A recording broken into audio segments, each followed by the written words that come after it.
The Australian singer-songwriter has sadly lost two sons, Arthur, who passed away back in 2015, and Jethro Lazenby, whose death was announced earlier this year. It was the tragic death of Arthur, who was only 15 years old when he fell 60 feet from a cliff in Ovingdean, Brighton, in July 2015, that changed Nick, 65, for good.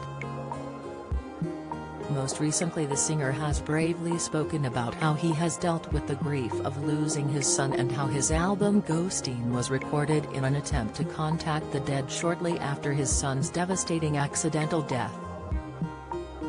Much of what Nick has done in his career, and the conversations he holds, circle back to the loss of Arthur. The life-changing event has made him confront questions on life, death, faith and his own identity. Speaking in a recent 2022 interview, Nick said that the loss of his young son defines me. He said, "This idea that people talk about of grief being tidal, of something that comes and goes, I don't think that's true. I think it's a situation where you become a walking embodiment of loss. For me, it became impossible to be anything other than the person that I had turned into because of the death of Arthur." Daniela Westbrook fumes. Royals treated Prince Harry as second-class citizen at funeral. It became a condition, and it was very difficult to be anything other than a grieving father, he added to The Telegraph. Confronting his grief in an extremely public way, Nick was inundated with messages of condolence from fans who went on to share their own personal experience with loss. From this, Nick has started a website, The Red Hand Files, with the maxim "Ask Me Anything," to respond to the rising volume of letters. It was this website that helped Nick and his wife, Susie Bick, want to not only cope with their own grief, but help others. The singer explained that the website ultimately made him turn his attention outwards, which is where he had tried to keep it ever since. "It's how people grieve." Strictly's Kay Adams hits out at David Beckham being in queue.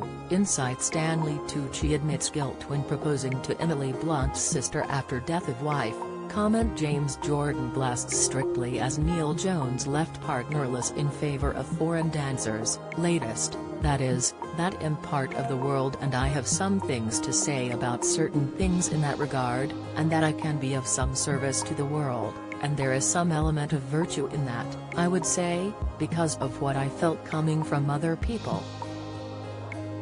The Nick Cave and the Bad Seeds frontman continued to say that the main thing he got from this correspondence with people was that his situation wasn't extraordinary but rather ordinary. The singer went on to explain that a constant refrain through the thousands of letters he receives is, "I feel him all around," or "I feel her all around. I feel their presence," which Nick said is both a devastating thing to read but also affords an enormous amount of comfort. With many dismissing these feelings as intellectually dishonest or even magical thinking, Nick reiterates that it is often these thoughts that help lead individuals out of their own darkness and onto more meaningful things in life. Having posted 203 replies, with originally only intending to post 100, Nick has expanded on topics much more than just grief. From everything to love, morality and even the day he met Nico and his thoughts on Brian Eno's stance on Israel. Nick and his family described the period shortly after Arthur's death as unbelievably dark, but went on to describe his late son as a precocious, bright, funny like a crazy little kid. Arthur was a twin and his now 22-year-old brother Earl has had significant success in the acting industry. Soon after Arthur's death, Nick moved his family out of Brighton, relocating to the US, specifically to Los Angeles. Yet in his edition of The Red Hand Files in November 2021, Nick explained that the move didn't erase the sadness of the loss.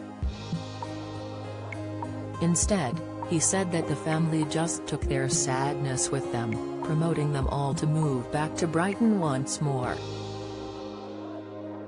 Nowadays, the singer spends most of his time in London.